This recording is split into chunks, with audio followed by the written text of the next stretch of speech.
কম বয়সী মেয়েকে বৃদ্ধ বয়সী পুরুষ বিয়ে করতে পারবে কিনা, এই বিষয়গুলোতে আমাদের সমাজে অনেক ভুল ধারণা আছে। আমাদের সমাজে অনেক ভালো কাজ মানুষ করতে পারে না। একজন বয়সে অনেক বড়, তিনি বয়সে অনেক ছোট কাউকে বিয়ে করেছেন।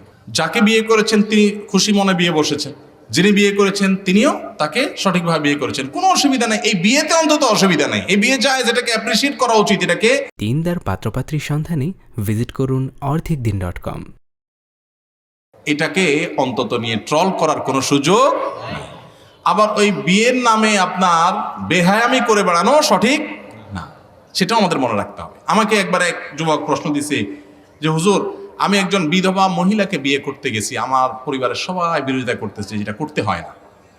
আমাদের সমাজে কোনো বিধবা মহিলা যদি বিয়ে বসতে যায়, সবাই মনে করে যে কত খারাপ মহিলা, স্বামীটা মরল, 6 মাস হয়ে সারলো না, এখন সে আরেক জায়গায় বিয়ে বসছে।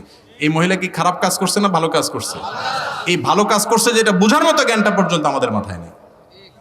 বোঝার মতো জ্ঞানটা আমাদের মাথায় নেই। একজন নারী, তার একজন পুরুষ অভিভাবকের দরকার হয় পৃথিবীতে চলতে গেলে। তিনি যদি সমাজের ভয় বিয়ে না করে থাকে, এই সমাজে বিধবারা বিয়ে করতে পারে না। বিধবাদেরকে মানুষ বিয়ে করতে চায় না কেন? কারণ সমাজ সেটাকে দোষে মনে করে। এটা যদি দোষে মনে করে, তাহলে আপনি গুনাহগার হবেন। আপনি বরং এগুলোর সমাজের সমস্ত ভুল ধারণা ভাঙতে হবে, বৈধ কাজে মানুষকে অ্যাপ্রিসিয়েট করতে হবে। অতএব এরকম বিয়েতে কোনো অসুবিধা শরীয়ী দৃষ্টিকোণ থেকে অন্তত নাই। তবে আবার এই বিয়ের শাদীকে মার্কেটিং করতে গিয়ে পর্দার বিধান লঙ্ঘন করে একেবারে আপনার বেহায়ামি করা যাবে না। দুই দিক থেকেই যথেষ্ট আমাদেরকে সংযমী হতে হবে।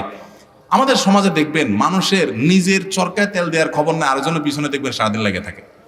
আমলে বা ওদের কিছু খবর নাই, কে কি করছে না করছে, সারাদিন ফেসবুকে সোশ্যাল মিডিয়া শুধু এগুলো নিয়ে আস।